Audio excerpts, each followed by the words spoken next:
Un poema de Luisa Villalta, a que se dedica este ano 2024 o Día das Letras Galegas. O ceo cobrou unha cor que facía pensar. Era a hora en que as botellas se rompen para dar paso ás profundidades. Atrás quedaban as cores álxidas, mortas de sono. O calor enfriábase no bisturí do horizonte. Os nenos de cóvados na xanela enfrontaban a historia inconscientes nun palpebrexo tan veloz como a infancia. Pero aínda hai un cambio posible que se reserva no bolso, un remanente da derrota para mirar arredor.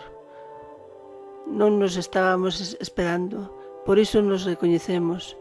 Fitabámonos na cita imprevista, sen saber quen nos chamou ao fío da noite.